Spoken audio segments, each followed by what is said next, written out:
Que le Seigneur soit loué. Jésus est tellement bon. Le frère Béni va commencer à se préparer pour la lecture. Aujourd'hui, nous continuons encore une fois de plus dans notre série de paraboles. Comme j'ai toujours dit, de paraboles, Jésus cachait au fait la vie de ceux qui aiment Dieu. C'est dans les paraboles que Jésus voulait nous faire voir combien il nous a aimés et combien il nous a ramenés dans son amour infini. C'est dans les paraboles que Jésus veut changer notre intérieur pour porter ce qui est la sémence éternelle. Vous allez remarquer que dans tout ce que nous avons présenté, nous avons vu au fait l'amour de Dieu répandu sur nous. Les paraboles expriment Dieu qui est caché, mais qui se révélait auprès d'un peuple qui était faible. Et j'aimerais vous dire, le monde sera tellement surpris le jour où nous allons partir. Surpris. De la même manière, une fois, il y a eu ce qu'on appelle le tsunami. Pour ceux qui ont vécu ce temps-là, je vous dis, les gens dormaient bien dans leurs hôtels. Les gens se régalaient, mais ils ne savaient pas qu'il y avait un fracas dans la mer. Et la terre qui était sous la mer est montée et l'eau s'est soulevée et l'eau vient chercher un refuge sur la terre. Or, sur la terre, il y avait des hommes qui étaient paisiblement dans leur chambre, paisiblement avec leurs enfants. Du coup, il y a eu l'eau qui est venue et a tué tout ce monde-là. Vous avez vu ça dans des télés. Le jour du Seigneur qui arrive, ça sera comme une pluie. Comme on a vu au Congo, les gens dormaient calmement. En tout cas, vers 20h, ils se sont dit, voilà, bientôt je vais aller dormir calmement. Mais en dormant, au milieu de la nuit, ils entendaient quand même la pluie. Mais ils ne savaient pas que le dégât de cette pluie venait pour faire tomber la maison. Et le mur, le parade de mur est tombé sur papa, maman et les enfants. Et ils sont morts. Ça sera quelque chose d'inouï, quelque chose que le monde ne s'attendait pas. Mais toi et moi, nous ne serons pas surpris. C'est ça le problème. Tu ne peux pas être surpris quand tu vois, par exemple, un trou s'est ouvert et que les gens sont engloutis. Non, il ne faut pas être surpris. Nous, la mort ne nous surprend pas. Nous, au contraire, bibliquement parlant, la mort, c'est comme si nous avons gagné. Amen. Pourquoi? Parce qu'un enfant de Dieu, quand tu termines le travail, qu'est dit la Bible? Dieu vient t'enlever pour te mettre dans le repos. Donc la mort est un repos. Ok. Donc, si tu appartiens au Seigneur, vouloir ou pas, le monde très bientôt ne comprendra pas ce que tu es réellement. Pourquoi? Parce que tu mets en pratique la parole. La parole vivante. C'est pour cela que Jésus a caché cette vie dans les paraboles.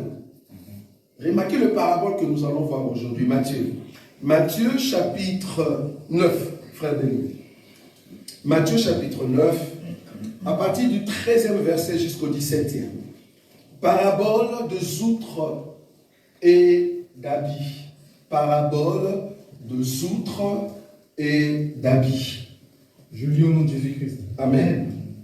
Allez, et apprenez ce que je signifie.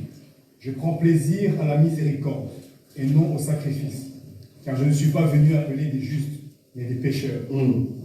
Alors les disciples de Jean vinrent auprès de Jésus et dirent, pourquoi nous les pharisiens jeûnons-nous, tandis que les disciples ne jeûnent point? Jésus leur répondit, les amis de l'époux peuvent-ils s'affliger pendant que l'époux est avec eux? Les jours viendront où l'époux leur sera enlevé, et alors ils jeûneront.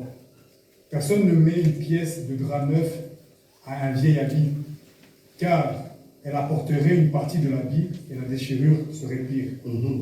On ne met pas non plus du vin nouveau dans des vieilles outres. Autrement, les outres se rompent, le vin se repent et les outres sont perdues. Mais on met le vin nouveau dans les outres neuves, et le vin et les outres se conservent. Amen. Amen. Ça, c'est la parabole de outres et d'habits.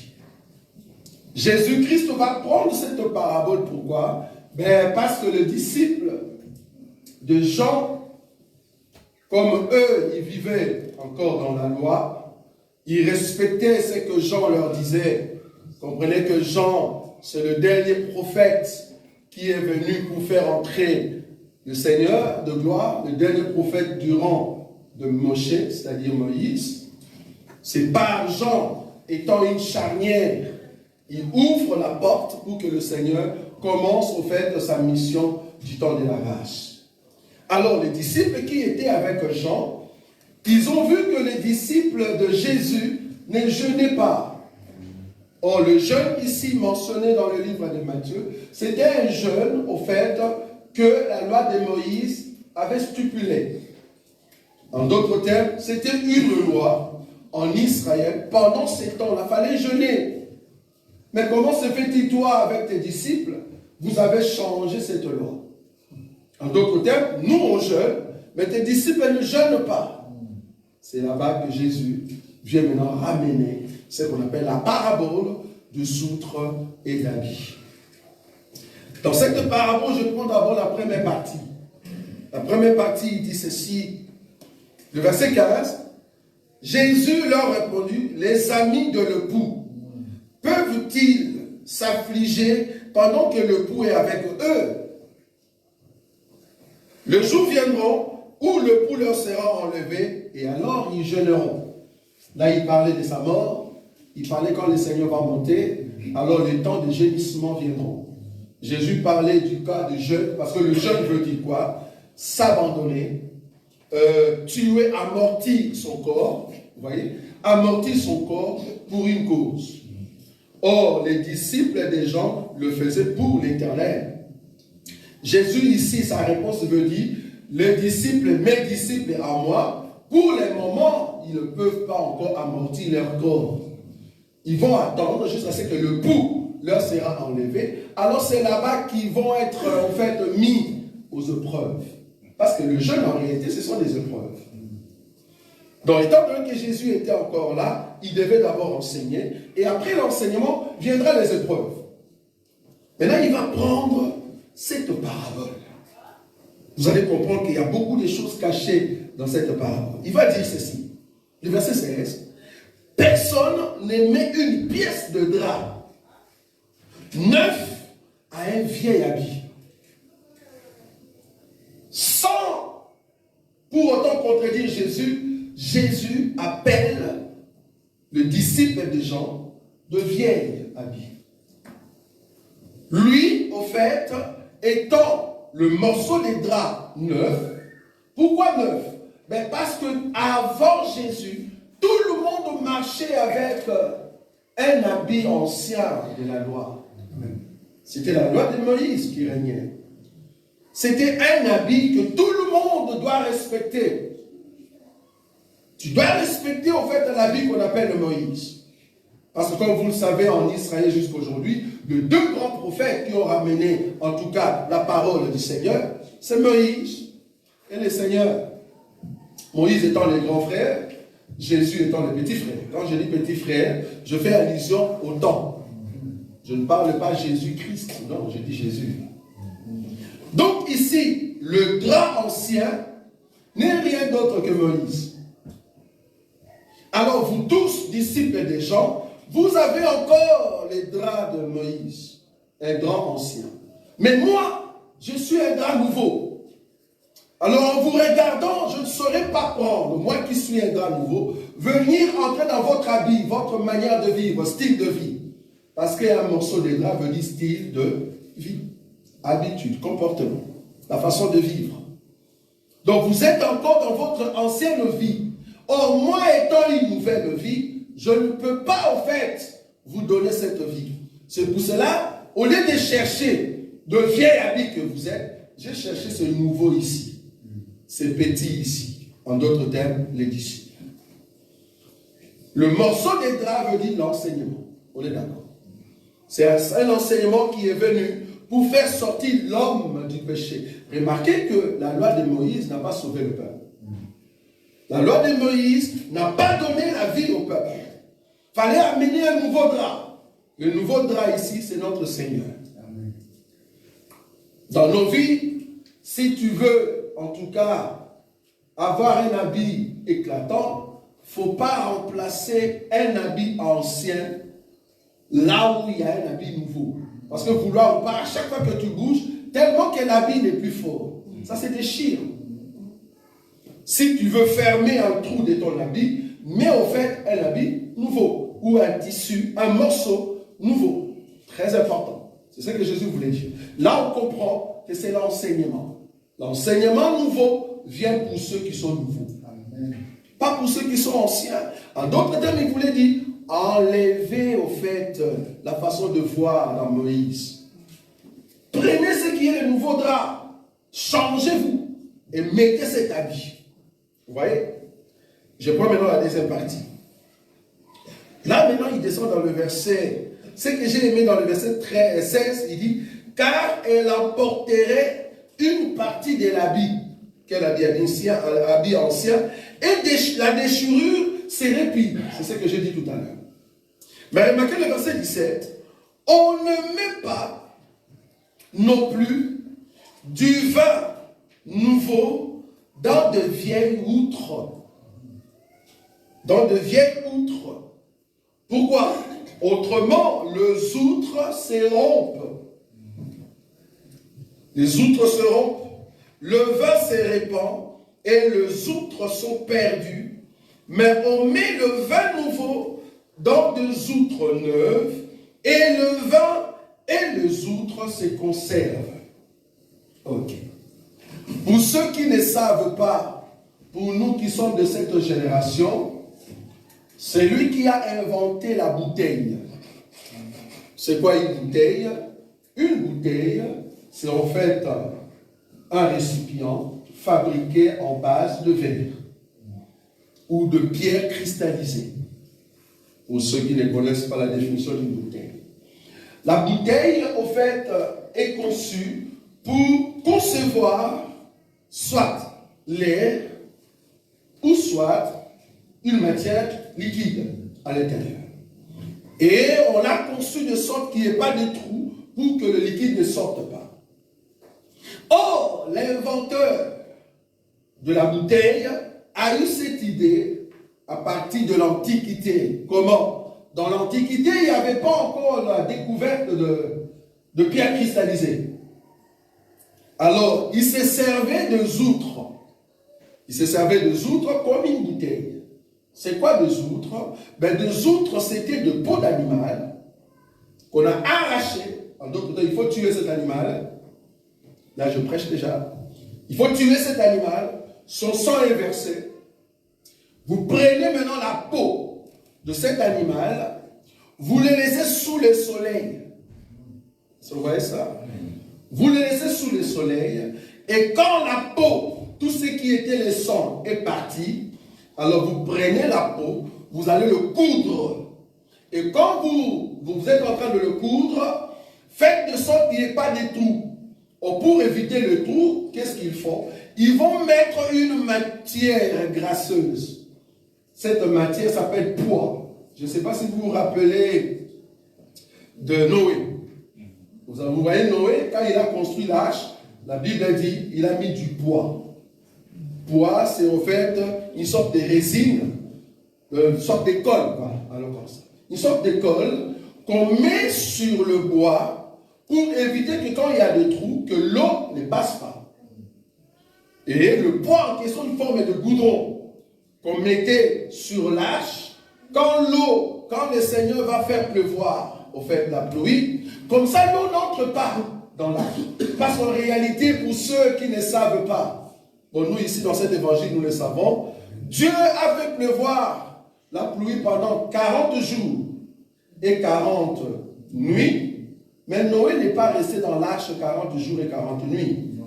Ça vous savez, non? Noé est resté combien de temps dans l'arche? Une année et 10 jours. Ce n'était pas 40 jours. Noé est resté dans l'arche une année et 10 jours. Donc ce qui fait à peu près 370, non, 370, parce qu'eux, ils comptaient par 360. Donc, à peu près 370 jours que Noé est resté dans l'arche, à peu près. Donc, du coup, ce n'était pas 40 jours. Dieu a fait pleuvoir la pluie pendant 40 jours, ok. Mais Noé, tu es resté combien dans l'arche? Combien de temps? 370 jours. Vous imaginez? 370 jours. Tout ça parce que l'eau ne pouvait pas entrer à l'intérieur et Noé était protégé. J'aime beaucoup ça. Il était protégé, pourquoi? Parce qu'il avait mis du poids. Sans le poids, l'eau va entrer et tout le monde va mourir. Donc, le poids à l'intérieur de la peau permet que l'eau ou l'air qui est en dehors ne puisse pas entrer. Mais le but de ce poids, c'était quoi? Parce que c'était en forme de bouteille. C'était pour que quand tu mets le vin à l'intérieur de cette outre, que le vin ne puisse pas se filtrer. Ça, c'est. Deuxièmement, l'outre en question, comme c'est en peau d'animal, si tu mets de vin nouveau à l'intérieur, comme le vin est encore puissant, il y a ce qu'on appelle fermentation. Il y a une forme de gaz qui va commencer à se détacher. Alors, qu'est-ce qui se passe? L'outre, comme c'est en peau d'animal, commence à faire quoi? À gonfler. Est-ce que vous voyez ça? Comme l'outre commence à se gonfler, si ce sont des vieilles outres, qu'est-ce qui se passe? Ben, ça se déchire. Ça se déchire et il y a le vin qui est perdu et l'outre aussi est perdu, nous ne savons plus le récupérer. C'est ça l'idée de celui qui a créé les ballons de football. Vous voyez ça? C'est quoi un ballon de football? C'est en fait la peau d'animal qu'on a cousu en cuivre, c'est ça? On a cousu et on met à l'intérieur de l'air, mais de sorte que l'air ne sort pas. Oui ou non? Oui. Voilà, cette pensée-là, c'est l'idée des outres. C'est l'idée des outres. Donc l'outre, c'est en fait cette matière de peau d'animal qu'on donne, en fait, on met à l'intérieur, de sorte que le vin qui est resté longtemps, comme il y a fermentation à l'intérieur, si les outres n'étaient pas bien cousus, alors il y a éclatement. Et le soutre est perdu et le vin sort. C'est ce que Jésus explique. Il dit non. Si tu veux garder et le vin et l'outre, qu'est-ce qu'il faut faire? Il faut que l'outre soit comment? Neuve. Pourquoi? Parce que si c'est neuf, il n'y a pas eu trop de dilatation. Vous avez déjà remarqué quand tu achètes un ballon pour vos fêtes, anniversaire ou quoi, vous soufflez à l'intérieur jusqu'au fond. Quand vous enlevez l'air qui était à l'intérieur, qu'est-ce qui se passe dans le ballon? Le ballon n'a plus la même forme. Il y a ce qu'on appelle dilatation. Je peux aller plus loin. Nos mamans, quand elles étaient jeunes, calmement, elles étaient belles, avec un ventre plat, parce qu'il n'y avait pas de souci. Mais quand le bébé vient et que le ventre est gros, vouloir ou pas, il y a une dilatation au niveau du ventre. Et la dilatation en question, on appelle ça des vergetures, c'est ça? Des vergetures, c'est ça. Il y a des lignes qui apparaissent. Pourquoi? Parce que le ventre a subi en fait une dilatation. Donc même si elle met au monde, mais son ventre ne revient plus la même chose. Ça ne sera plus la même chose. Pourquoi? Parce que son ventre a subi en fait un mouvement de gonflement et dégonflement. Donc il y a dilatation. Il y a dilatation.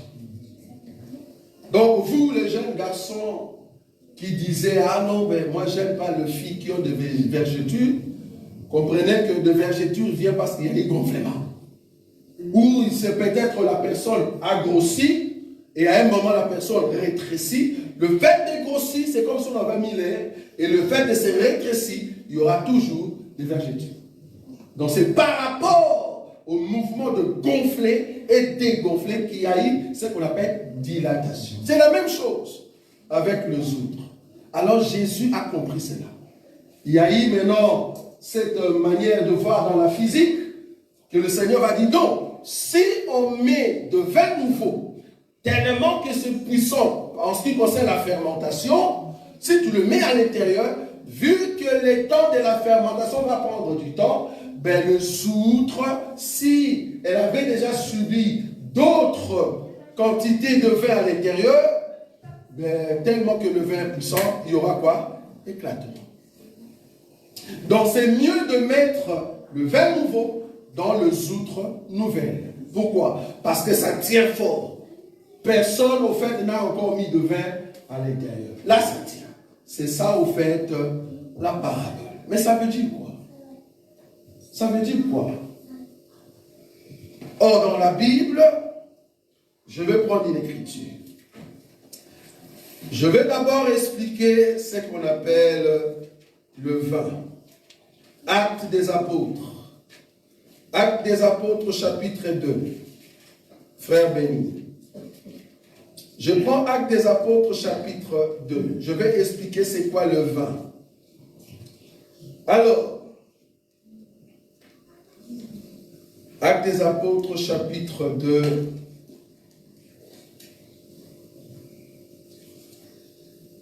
Je prends à partir du verset 7 et on descend.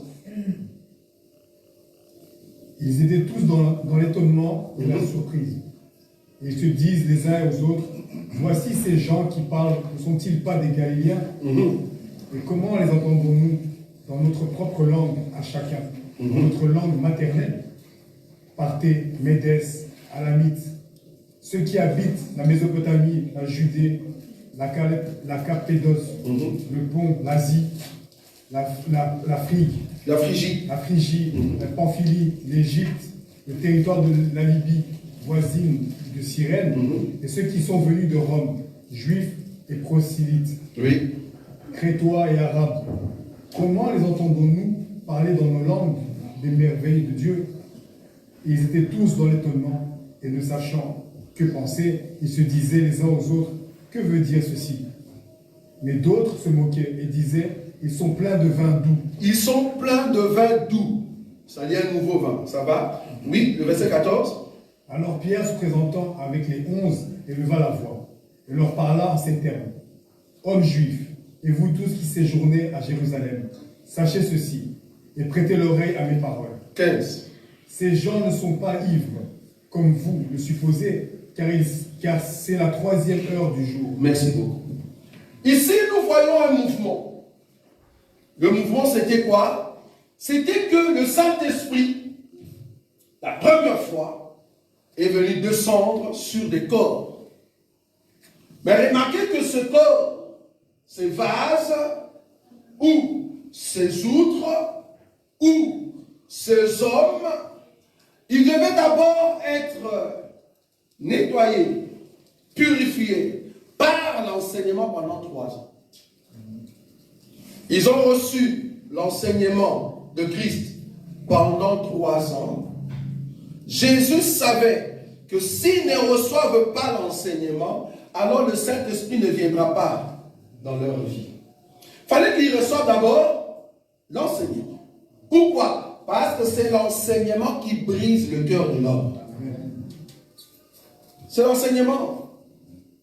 Toute personne qui est sur la terre, qui se dit chrétienne, la première des choses qu'il faut voir dans sa vie, c'est l'enseignement.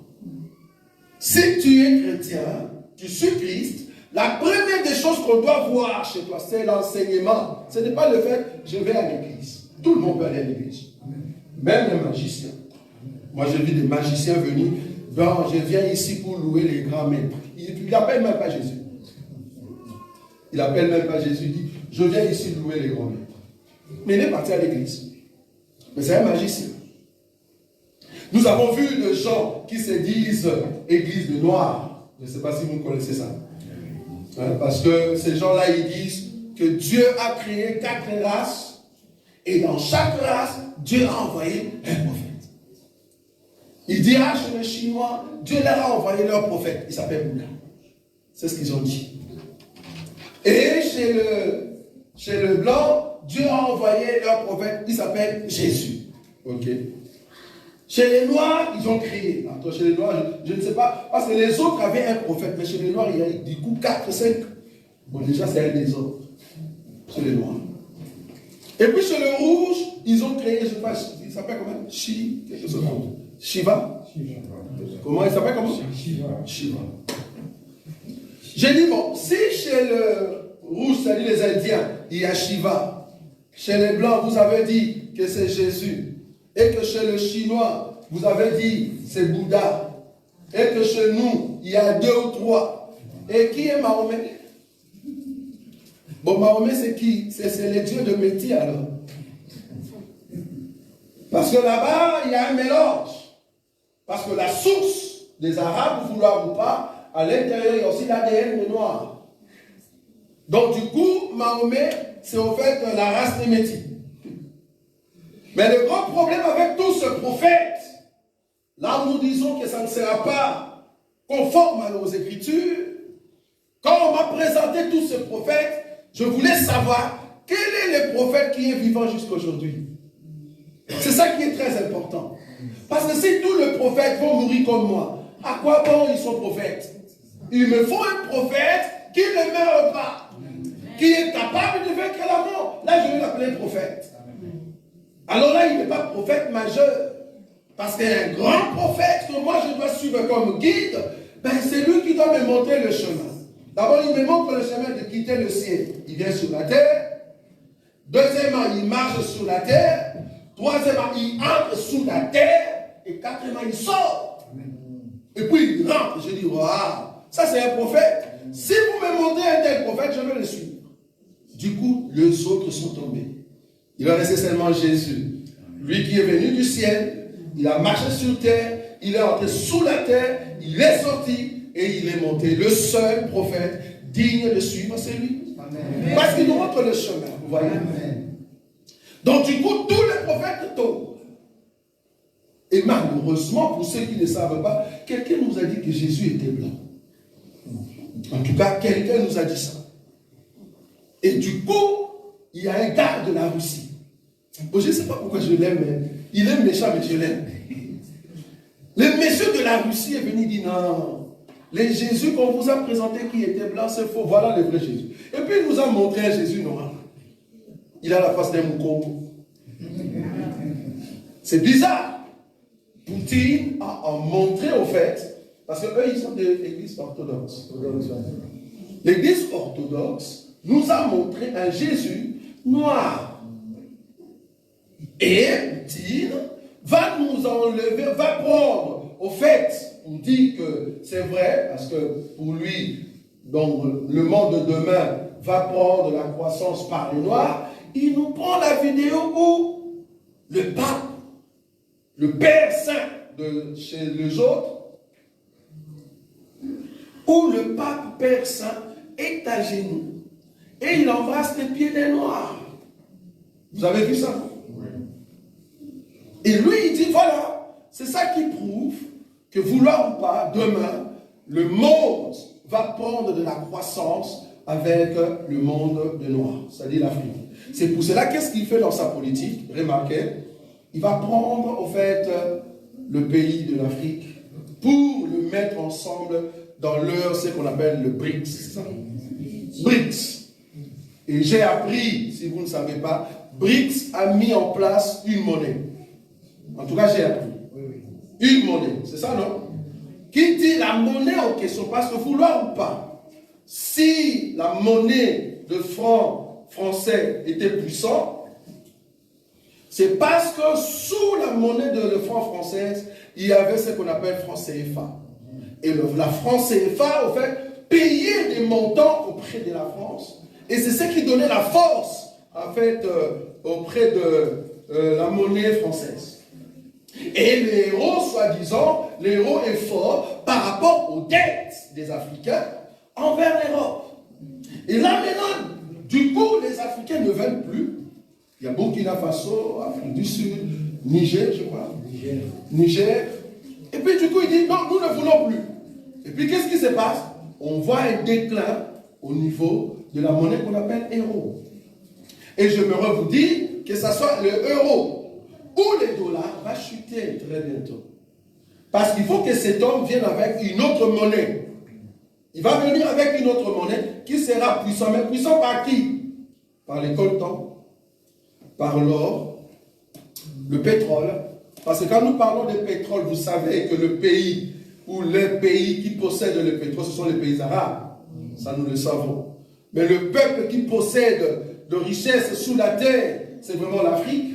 Or, tous ces gens-là vont vers la Russie. C'est-à-dire qu'ils vont soutenir la Russie pour que la Russie devienne forte. Je vous dis, d'ici 10 ans, la terre ne sera plus belle à vivre. Non. Pourquoi? Parce que tellement qu'il va amasser d'argent et de puissance avec la Chine, c'est là-bas qu'ils vont se dire, voilà, c'est maintenant le temps où l'Europe doit s'agenouiller devant nous. Or, qui dit l'Europe, c'est les États-Unis aussi. Ils vont s'agenouiller. Parce que beaucoup de pays d'Afrique vont aller vers la Russie. Pourquoi? Parce que la Russie leur propose 50%, 50%. Or, l'Europe ne proposait pas 50%, 50%. L'Europe venait, il prend tout, il te dit, ok, c'est à moi de mettre le prix. Au lieu que tu mettes le prix, non, moi je mets le prix. Mais il vient chez toi, il prend, et c'est lui qui met le prix. Et l'Afrique a dit, non, non, c'est fini, c'est temps. Ce temps est révolu, nous voulons 50-50, partenariat. Et la Russie a dit, moi je suis prêt pour ça, la Chine aussi. Et là, du coup, ils sont sautés premiers vers le pays d'Afrique. Et tout ce qui est sous la terre de l'Afrique, en tout cas bizarrement, ça c'est, pour moi, en tout cas, la question que je vais demander à Dieu, c'est ça.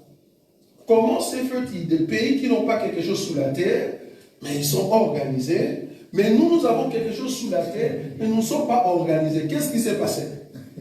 Comme un pasteur a dit, Dieu était en train de distribuer de biens et il a eu sommeil. Il est parti dormir au Congo et il a oublié le sac d'argent. Il a jeté tous les biens là-bas, mais il y a un problème d'organisation. C'est grave. Mais gloire soit rendue à Dieu, en tout cas pour ceux qui vont rester et qui n'auront pas en enlèvement, ils vont voir leur pays s'émerger. Parce qu'il y aura du métro, ça je suis sûr, en Afrique. Ils vont commencer à manger, en tout cas, très bien, selon les Écritures. Le boulot, il y en aura.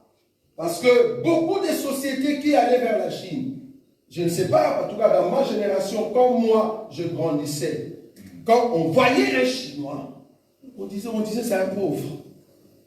Dans ma génération, quand moi je suis né, l'âge de 15 ans, un Chinois, c'était quelque chose de rien du tout. Mais ce n'est pas aujourd'hui. Vous savez pourquoi? C'est parce que l'Europe pensait qu'en allant vers la Chine et que la main-d'œuvre est minime, nous allons en fait gagner. Or, ils ne savaient pas qu'ils montraient leur technologie à la Chine. Et la Chine, au lieu de créer exactement ce que l'Europe leur a montré, ils créent la même chose mais fois 5. En d'autres termes, si tu veux la première qualité, nous en avons. Si tu veux la deuxième, nous en avons. La troisième, nous en avons. Donc, il peut te créer la même chaise ici, première qualité, deuxième qualité, jusqu'à 5e qualité. Donc, 5e qualité, quand tu t'assois, ça se casse directement. Ça se casse directement. Mais il peut aussi te créer la première qualité. Et c'est là-bas que la Chine est devenue puissance. Et qu'est-ce qui va se passer? Tous ces gens-là, tous ces grands, ils vont dire, ok, nous avons aidé la Chine, là nous avons compris. Bon, l'Afrique, et peut-être ce n'est pas aujourd'hui, allons vers l'Afrique. Vous voyez? Ils vont venir maintenant vers l'Afrique, faire la même chose qu'ils ont fait avec la Chine. Et c'est là-bas que l'Afrique aussi va monter. Vous voyez? Dieu permet cela, c'est pour que la prophétie puisse accomplir. Quelle prophétie? La prophétie où le roi du Nord doit venir pour attaquer au fait Israël. Bon, ce n'est pas le jour de la prophétie. Donc, je suis parti là-bas pour toucher cet élément. Jésus ne pouvait pas envoyer le Saint-Esprit dans un corps qui était encore vieux. Le Pierre avait encore dans leur tête la loi de Moïse. Pierre a demandé à Jésus, nous avons tout abandonné pour te suivre. Qu'est-ce que tu vas nous donner? Un jeune homme comme toi, de 33 ans, nous avons tout abandonné. Qu'est-ce que nous allons avoir? Jésus n'a pas dit, tu seras riche seulement. Non, il dit, tu auras des biens dans ce siècle et au siècle à venir. Or, en réalité, cherchez dans la Bible, Pierre n'a pas eu de maison. Cherchez dans la Bible. C'était quoi cette promesse-là? Pierre n'a pas eu de maison. Une maison pour ça. Regardez la maison de Pierre. Rien. Si vous allez en Israël, la maison de Pierre, c'est une maison normale. Normale. Donc nous avons compris que Jésus le projetait vers le millénaire. Amen. Voilà. Nous, notre espoir, c'est vers le millénaire. Mais avant d'arriver là-bas, il faut que ton corps devienne un corps nouveau. Amen. C'est ça le vin. Le vin, c'est l'esprit de Dieu qui vient dans la vie d'une personne. Mais quelle personne? Une personne qui a reçu l'enseignement. Une personne qui a reçu l'enseignement. Tu ne peux pas avoir le Saint-Esprit en soi si ta vie n'a pas changé. Nous, on ne croit pas à ça. Un païen ne peut pas avoir le Saint-Esprit. Comment? On l'appelle déjà Saint-Esprit. Il est saint. Et il vient dans la vie d'un païen. Ce n'est pas possible. Il te faut d'abord l'enseignement. En d'autres termes, on doit te tailler. Vous voyez la peau d'animal? On doit tailler. On va te sécher. Sur quoi? Sous le soleil. Remarquez cette femme. Cantique des cantiques. Cantique des cantiques. Qu'est-ce que cette femme a dit, frère béni? C'est Cantique des cantiques, chapitre, je crois, 1er. Cherchez-moi cette écriture rapidement, frère Boïka. Cantique des cantiques. Combien? Verset 5. Voilà, tu peux lire, frère béni. Oui, vas-y. Je suis noir. Je suis noir. Et je suis belle, fille de Jérusalem. Très bien, continue. Comme les tentes de Kédar, comme les pavillons de Salomon. Très bien. Ne prenez pas garde à mon teint noir. Très bien. C'est le soleil qui m'a brûlé. Merci. Donc cette femme, avant elle n'était pas noire. Avant elle avait une couleur que tout le monde pouvait aimer. Le monde. Les filles de Jérusalem pouvaient aimer. Je me te dire, étant donné que dans ta vie, tu vas faire ce que les autres aiment, je te dis, tu ne fais pas à Dieu. Fais ce que Dieu aime. Même si les autres ne sont pas d'accord avec toi, mais du moins, comme c'est Dieu qui aime, fais-le. Et je me te dire, à chaque fois que tu fais ce que Dieu aime, tu ne seras pas aimé de tout le monde. Non. Tu ne seras pas aimé de ta famille. La famille et les amis pousseront toujours l'homme à aller vers leurs idées. Or, nous ne pouvons pas nous conduire selon les hommes. Un chrétien qui se conduit selon sa maman, c'est-à-dire tu as un problème. Si la maman a l'enseignement et que c'est l'enseignement de Christ, alors, ô jeune homme, suis l'enseignement de ta mère. Est-ce que vous voyez ça? Mais si la mère n'a pas l'enseignement, alors ne suis pas. Suis l'enseignement de Christ.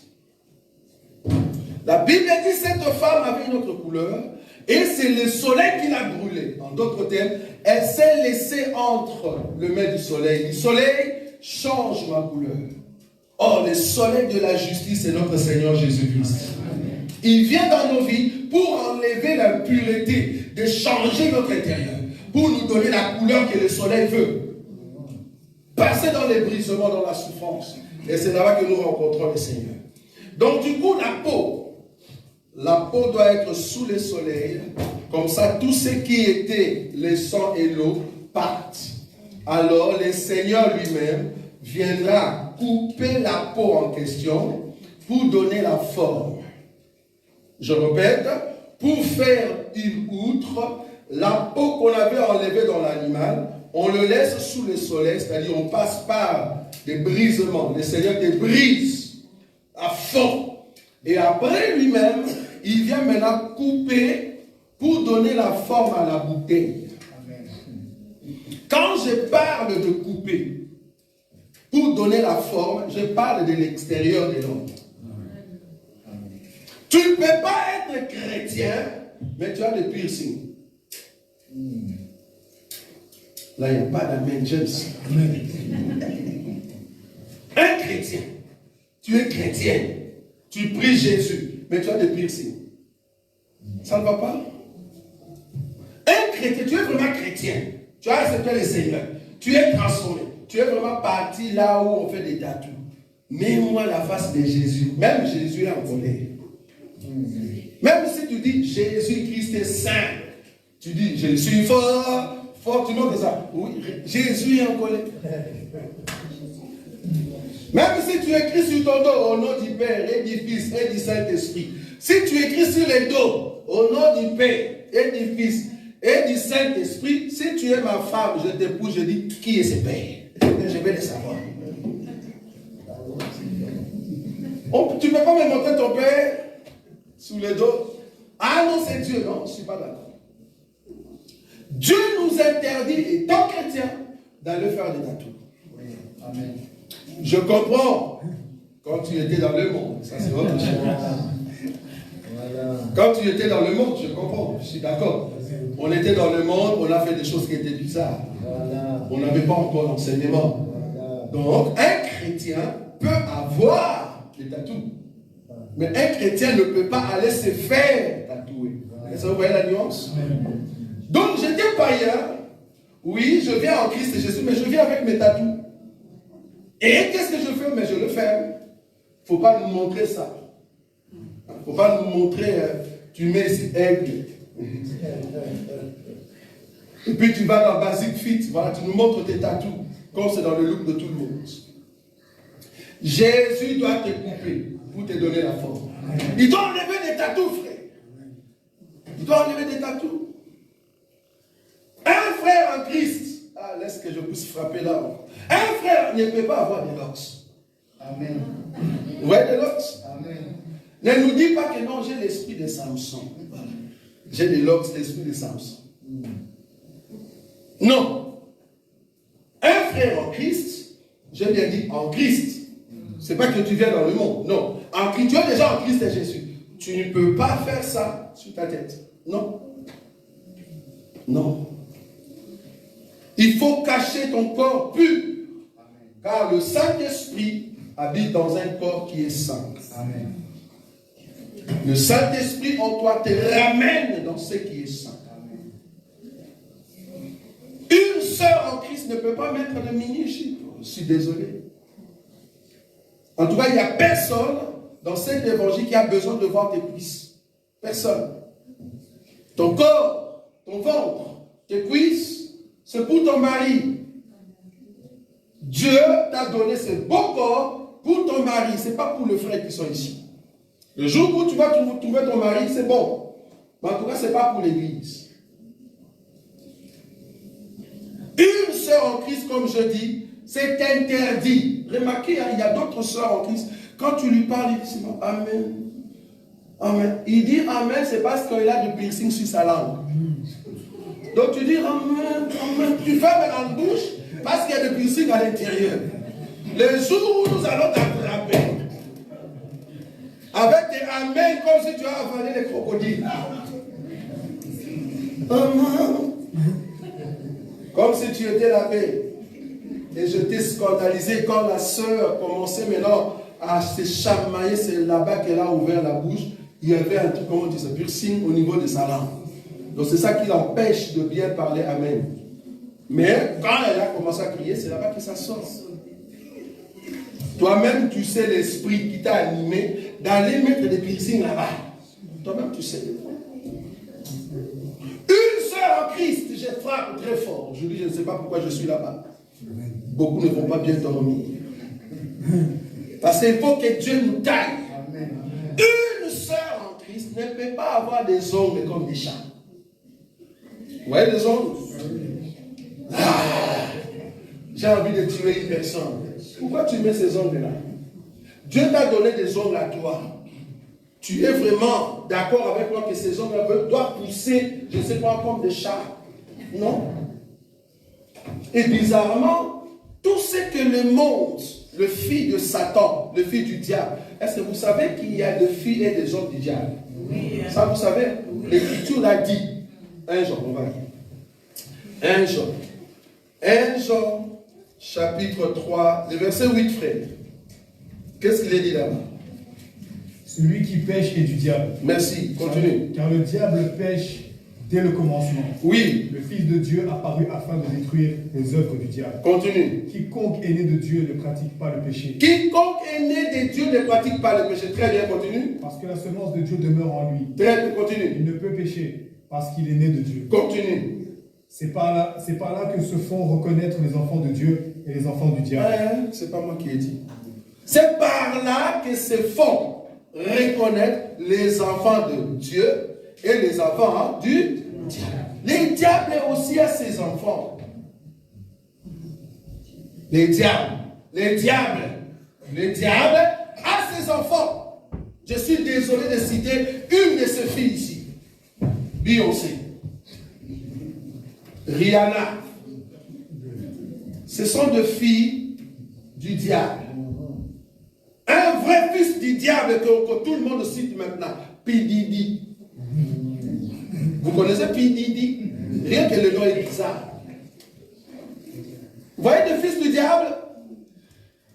Et si toi maintenant, tu veux vivre comme ces gens-là, vouloir ou pas, tu as la sémence de ces gens-là. Tu as la sémence de ces gens.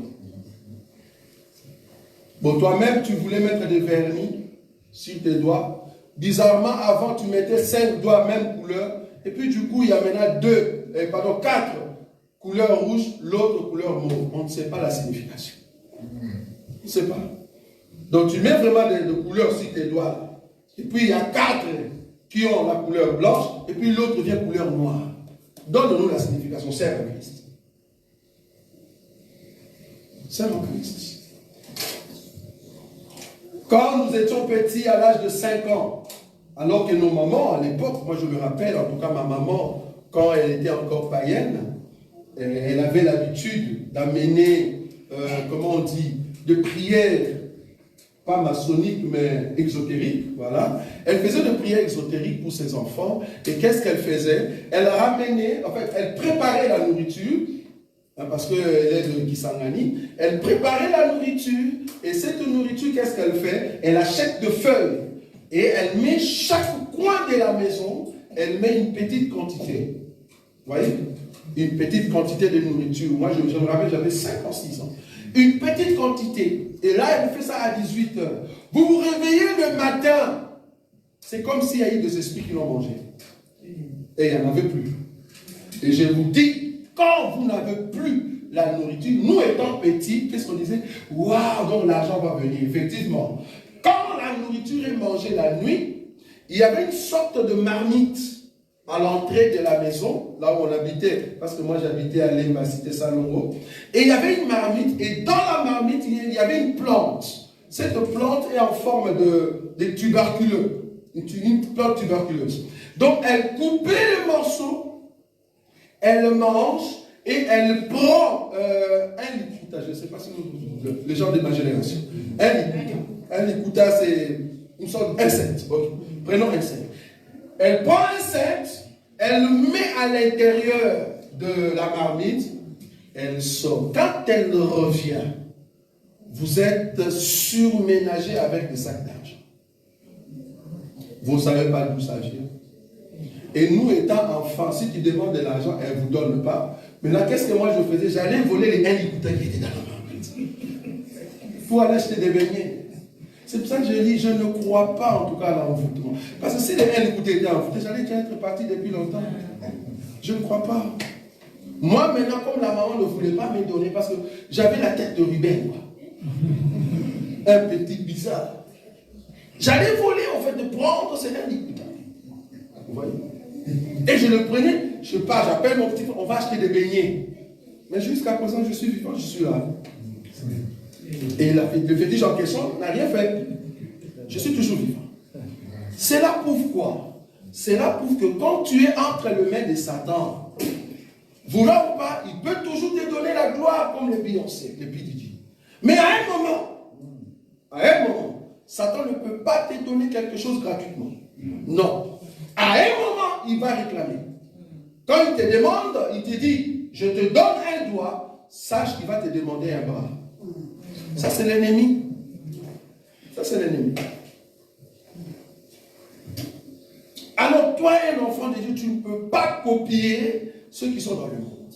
Jésus doit te donner la forme. Il enlève des purcines. Il enlève des locks. Il enlève tout ce qui est tatou, l'esprit des tatous. Il enlève l'esprit des copines. Vous savez? Il enlève tout ça. Et puis tu as maintenant la forme voulue de Dieu.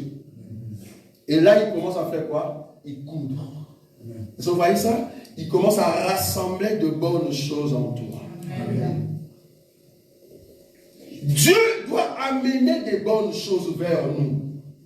C'est lui qui sait que les lions qui devaient entrer dans l'arche habitaient la Zimbabwe. Et vous voyez là où je suis? Parce que Noé ne savait pas. Noé ne savait pas d'où allaient venir les lions. Noé était dans l'arche, il attend. Où sont les animaux qui vont entrer? C'est Dieu qui est parti évangéliser dans la forêt pour appeler les lions. Il dit, lion, il y a quelqu'un qui t'attend, tu dois aller là-bas. C'est pour cela que nous croyons que dans l'église de Dieu, nous n'évangélisons pas pour attirer des païens. Non, nous évangélisons pour dire, prenez attention parce que l'arche va monter. Amen. Ça c'est un. Et deuxièmement, la parole que nous avons annoncée, Dieu lui-même va sauver les âmes et il va les amener dans l'arche. Amen. C'est pour cela la Bible dit qu'il rajoutait les âmes de ceux qui étaient comment? Sauvés. On n'a pas dit il rajoutait les âmes de ceux qui voulaient être sauvés. Ici dans l'église, nous ne cherchons pas ceux qui veulent être sauvés. Non. Ici dans l'église, nous croyons que si tu es venu, c'est parce que Dieu t'a sauvé du monde. Il t'amène ici pour te montrer comment tu dois vivre dans la cour royale. Ça c'est le but. Donc notre évangile est basé sur former un homme qui a reçu le salut. C'est pour cela que nous ne cautionnons pas que quelqu'un qui est païen et qui vient au milieu de nous, qui demeure dans la même chose. Ça ne passe pas. Ça ne passe pas. Tu dois changer. Changer complètement. Remarquez, pour finir, je prends une écriture. Donc le soutre doit avoir le vin. Éphésiens, frères bénis. Éphésiens chapitre 4. À partir du verset 17 jusqu'à 25, lis calmement. Éphésiens chapitre 4, du verset 17 à 25. Voici donc ce que je dis et ce que je déclare dans le Seigneur. C'est que vous ne devez plus marcher comme des païens. Amen. Qui marchent selon la vanité de leurs pensées. Ils ont l'intelligence obscurcie. Ils sont étrangers à la vie de Dieu à cause de l'ignorance qui est en eux, à cause de l'endurcissement de leur cœur. Très bien. Ayant perdu tout sentiment, ils se sont livrés à la dissolution pour commettre toute espèce d'impureté jointe à la cupidité. Mais vous, ce n'est pas ainsi que vous avez appris Christ. Si du moins vous l'avez entendu, et si conformément à la vérité qui est en Jésus, c'est en lui que vous avez été instruits à vous dépouiller. Très bien, le verset 22. Eu égard à votre vie passée. Eu égard à votre vie passée. Du vieil homme. Du vieil homme. Qui se corrompt par les convoitises trompeuses. Très bien. 23. À être renouvelé dans l'esprit de votre intelligence. Très bien. Et à revêtir l'homme nouveau. À revêtir l'homme nouveau. Créé selon Dieu. Très bien. Dans une justice et une sainteté que produit la vérité. Amen. C'est pourquoi renoncez au mensonge. Et que chacun de vous parle selon la vérité à son prochain. Car nous sommes membres les uns des autres. Merci. Le verset 24, j'aime beaucoup. Et à revêtir l'homme nouveau, créé selon Dieu, dans une justice et une sainteté que produit la vérité, que produit l'enseignement. L'homme nouveau, c'est qui? L'homme nouveau, c'est celui qui croit en lui-même que j'étais pécheur. Dieu m'a pardonné. J'ai quitté le monde. Je suis maintenant entre la main de celui qui peut encore me façonner, qui peut me donner une nouvelle vie. Je me redis, pour aller au ciel, tout vieux va rester. Si tu es vieux, tu resteras. Si tu es vieille, tu resteras. Quand je parle de la vieillesse ici, je fais allusion à l'ancienne vie. Si tu as encore l'ancienne vie dans le monde et tu l'amènes en Christ Jésus, tu perds ton temps. Tu perds ton temps au milieu de nous. Ramène une nouvelle vie. Et c'est par la nouvelle vie que Dieu viendra maintenant pour te donner la forme par la vérité. Tu ne peux pas aller au ciel avec le même comportement du monde. Ça ne passera pas.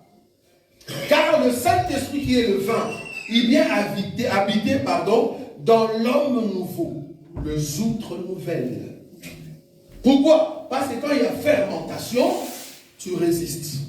Quand il y a tribulation, tu résistes. Mais s'il y a tribulation, alors que tu es dans la même chose, j'ai regretté hier une sœur qui était avec nous dans cette assemblée, qui chantait, qui priait comme vous, qui aimait cet évangile. Et aujourd'hui, si vous allez dans des réseaux sociaux, avant de commencer son spectacle, il vous présente les dieux des Noirs. J'ai dit, Seigneur, pourquoi tu nous avais envoyé une telle païenne? Elle chantait ici. Et aujourd'hui, qu'est-ce qui arrive?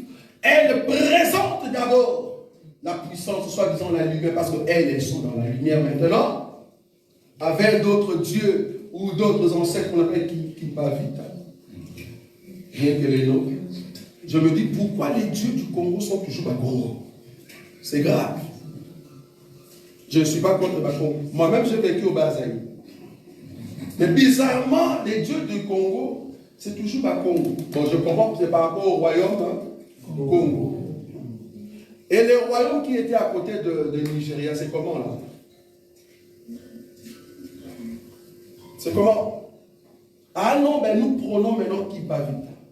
Et grave, plus grave encore, la sœur, quand elle finit de faire ça, maintenant elle soulève ses habits, ou soit elle enlève la veste qui était sur elle, elle vous laisse maintenant son ventre. Alors que quand on chantait ici, elle cachait son ventre. Elle priait pudeureusement. Elle était avec nous ici. Mais aujourd'hui, toute personne qui veut voir un film gratuit des maudites, allez voir en fait les vidéos de cette sœur. Donc je l'appelle sœur par rapport à la couleur. En tout cas, elle n'est plus sœur en Christ. Et aujourd'hui, elle danse tout ce qui est du monde et elle exhibe la danse du monde. Vous voyez? Si Dieu n'envoie pas de sauvés ici, même si tu es au milieu de nous, tu vas partir. Tu ne peux pas rester. Ce qui est à l'intérieur sortira. Et on le verra. Ce n'est pas qu'on est content. On dit vraiment avec l'évangile qu'on a présenté ici. Et toi, tu te retrouves vraiment dans les dieux de Noirs. Et tu commences à insulter Jésus. Jésus. Alors tu as un problème. Vous voyez comment est-ce que... C'est pour ça que je dis Jésus connaissait tout. Quand il dit, quand un esprit est sorti d'une personne, l'esprit va dans les lieux arides, il cherche un endroit. S'il ne trouve pas, qu'est-ce qu'il dit? Je rentre là où j'étais sorti. S'il rentre, il vient, il trouve que la maison là où il était sorti, c'est vide. Il n'y a pas l'enseignement, il n'y a pas la crainte de Dieu, il n'y a pas Dieu. Il dit non, je ne vais pas entrer seul. Sinon on va encore me chasser. Attends. Il part chercher 7 autres esprits. Ils sont devenus 8. Ils viennent maintenant entrer chez toi pour te prendre. Comme ça, tu nies directement Jésus. Tu commences à dire qu'il va vite avec Dieu. Nous, dans cet évangile, l'évangile que nous prêchons, chasse des démons, enlève les mauvais comportements, change l'intérieur. Mais si tu refuses cet enseignement et que tu fuis loin de cet enseignement, les démons qui viendront chez toi, ce n'est pas un démon. Il va se rassurer que tu n'as plus le goût de cet enseignement. Alors ils viendront beaucoup. Beaucoup. Malheureusement, cette sœur, pour moi en tout cas, malheureusement, elle est perdue. Perdue pourquoi? Parce que une personne qui danse déjà dans des réseaux sociaux à moitié nue, on se dit qu'est-ce qu'elle cherche? Et moi je me dis, quel est l'homme qui doit venir te chercher? Quel est ce pain que tu veux acheter chez Carrefour, mais le pain en question, on l'a déposé sans sachet. Tout le monde a touché. Tu vois? C'est ça, une femme qui danse nue, presque nue. Tout homme a déjà vu ça. Quel est l'homme qui doit te prendre? À moins que cet homme-là soit un fou qui avait faim. Un fou qui a faim, ben il s'en fout. Le pain qui est là, oh gloire à Dieu, ah, il prend le pain. Il ne sait pas qu'il y a corona. Il ne va pas laver la main. Vous voyez? Il ne prend pas tout ce qui est hygiène. Il prend le pain et il commence à manger. C'est ça une fille. qui se dénude, en tout cas dans les réseaux sociaux. L'homme que tu vas prendre, ça sera un fou. Un homme qui n'a pas de sens. Mais si tu veux un homme intelligent, un homme qui a Dieu, qui a l'esprit de Dieu, cache ta nudité. Très important. Amen. Nous sommes debout dans la présence du Seigneur.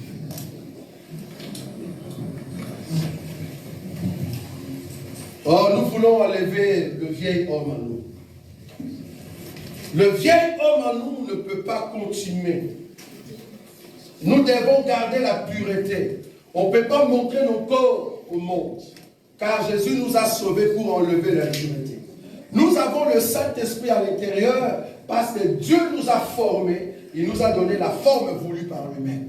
Nous sommes de nouvelles outres pour élever le nom de Jésus. Nous sommes de nouveaux habits pour porter la sémence qui est la grâce, qui est l'enseignement du temps de notre Seigneur Jésus. Là où tu es, tu vas dire, Seigneur, je n'ai pas besoin d'abandonner cette grâce. Je n'ai pas besoin d'abandonner le vin nouveau. Je n'ai pas besoin d'abandonner l'enseignement de la grâce, l'enseignement qui m'amène au ciel, l'enseignement de l'enlèvement. J'ai besoin de monter. Commence à prier là où tu es. Commence à prier.